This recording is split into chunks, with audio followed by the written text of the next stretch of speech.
Olá, sejam bem-vindos! Estamos de volta no canal Palavra que dá vida ao homem. Vamos juntos meditar na Palavra de Deus, estudando a lição da Escola Bíblica Dominical, lição de número 4, Dons de Poder. O texto áureo diz assim: A minha palavra e a minha pregação não consistiam em palavras persuasivas de sabedoria humana, mas em demonstração do Espírito e de poder, para que a vossa fé não se apoiasse em sabedoria dos homens, mas no poder de Deus. 1 Coríntios capítulo 2, versos 4 e 5. A nossa verdade prática diz: os dons de poder são capacitações especiais em situações que demandam a ação sobrenatural do Espírito Santo na vida do crente. Vamos ler a leitura bíblica em classe em 1 Coríntios capítulo 12, versos 4 e do 9 ao 11. O 4 diz assim: Ora, há diversidade de dons, mas o Espírito é o mesmo, e há outro pelo mesmo Espírito a fé, há outro pelo mesmo Espírito os dons de curar, e há outro a operação de maravilhas, e há outro a profecia, e há outro o dom de discernir os espíritos, e há outro a variedade de línguas, e há outro a interpretação de línguas. Mas um só e o mesmo Espírito opera todas essas coisas, repartindo particularmente a cada um como quer. Introdução. O ministério terreno de Jesus foi marcado por grandes milagres. Deus, ou Cristo, não tinha um ministério apenas de palavras, de pregações, mas também marcado por milagres, curas, libertações, prodígios e sinais que o seguiam por todos os lugares.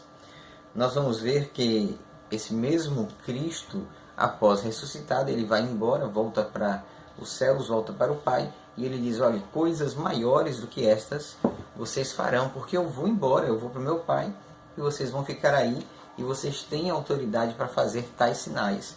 Então, à igreja foi dada dons do Espírito Santo. Nós vamos ver estes dons hoje. Primeiro, o dom da fé, 1 Coríntios 12, 9. O que significa o dom da fé? É necessário a gente fazer algumas observações.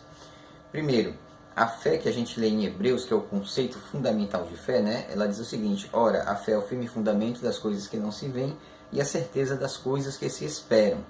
Tá? Então, este é o conceito de fé, Hebreus 11, primeiro. Tá?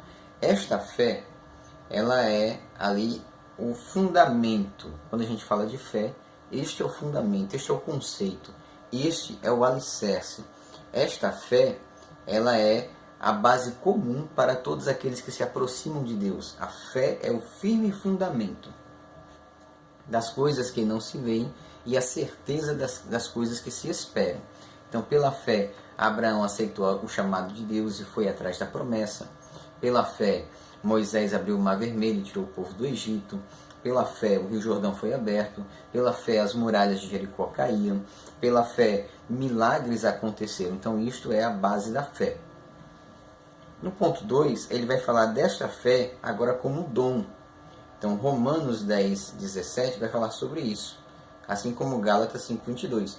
O dom da fé é a capacidade que o Espírito Santo concede ao crente para realizar coisas que transcendem as capacidades humanas e naturais. Exemplo: ressuscitar uma pessoa.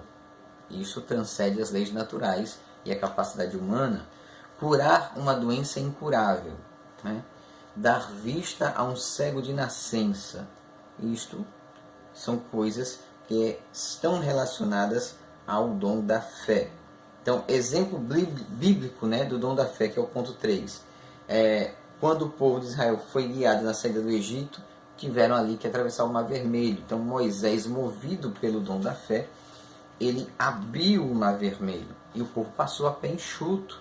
E uma vez o povo havendo passado, quando os inimigos foram passar, foram tragados pelo mar vivos.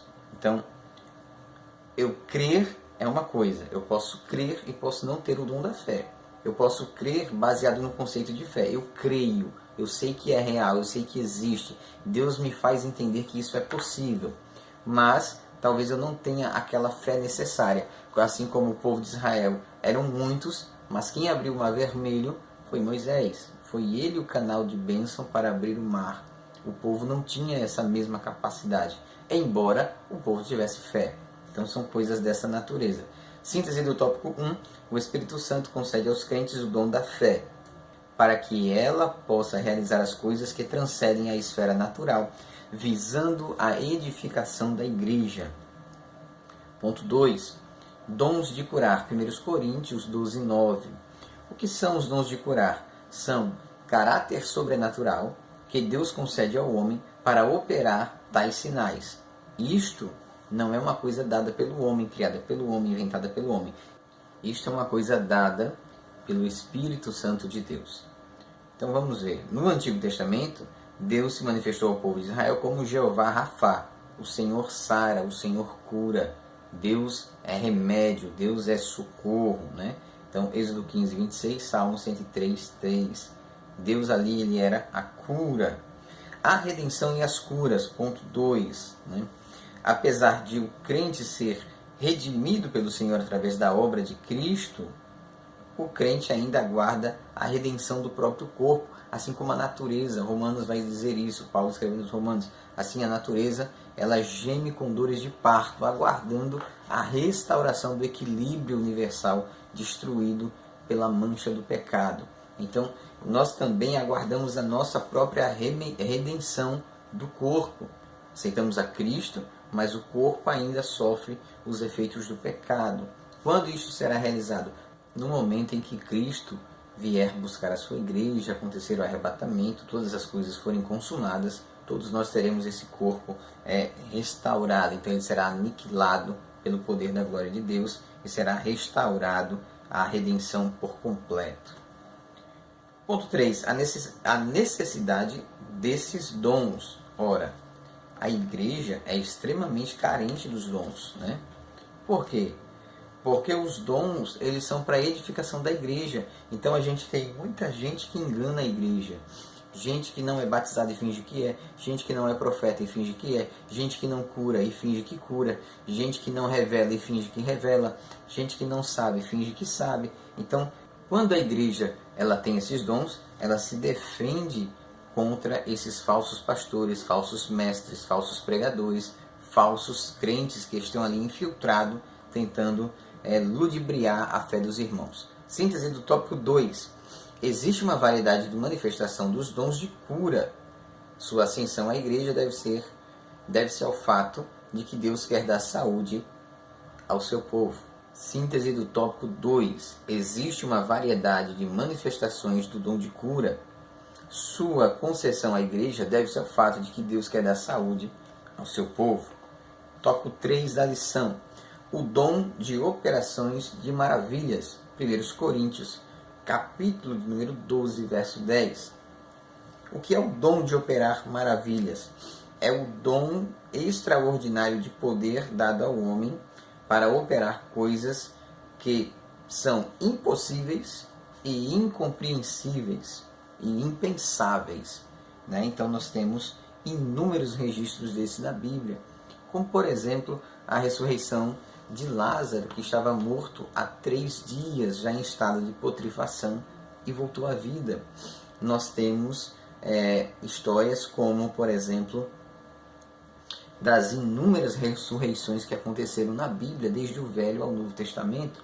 Nós temos grandes relatos de grandes prodígios que Deus fez, tanto na manifestação para com o próximo, como para com a natureza, como, por exemplo, ele repreender o vento e a tempestade e elas obedecerem. São coisas que transcendem a capacidade e a compreensão humana. Exemplos disso na Bíblia, né? Nós temos ali o ministério de Cristo, o próprio ministério de Cristo, ele é marcado por isso. Então é o que nós já falamos, é a repreensão da tempestade, é a multiplicação de pão e peixe, é a pesca milagrosa e tantas outras coisas que ele fez. Distorções do uso dos dons. Por que a gente tem essas distorções, né? Por que acontecem essas coisas dentro da igreja? É simples, né? Acontecem porque as pessoas não têm o conhecimento sadio de Cristo, nem da Bíblia. Jesus vai dizer, o meu povo peca, perece, padece por falta de conhecimento. Então ele inventa coisas que não são bíblicas. Por exemplo, eu não posso obrigar Deus a curar, a ressuscitar ou a fazer qualquer outra coisa. Eu não posso falar em nome de Cristo quando Cristo não falou. Eu não posso profetizar quando não fui ordenado a tal. Eu não posso curar quando isto não me foi ortogado. Eu não posso criar meios nem campanhas miraculosas para promover uma coisa que não existe. Então isso acontece porque existem pessoas sem caráter no meio da igreja que enganam o rebanho de Cristo. E por que enganam o rebanho de Cristo? Porque o povo não tem conhecimento. E por falta de conhecimento, o povo perece. Síntese do tópico 3. O cristão não tem autorização divina para determinar, decretar ou exigir a cura dos enfermos. Não se tem essa capacidade, tá bom? Então, o que nós concluímos então, irmãos? Nós concluímos que os dons de cura existem, são reais. É uma coisa que nós podemos usufruir, mas que tem que ser feita na direção de Deus. Tudo com ordem e decência. Não sou eu o portador dos dons. Não sou eu a origem dos dons. Os dons, eles vêm de Deus. Eles são dados por Deus. E assim como Deus dá, Deus também pode tirar. Que Deus te abençoe. Deus te guarde. Em nome de Jesus.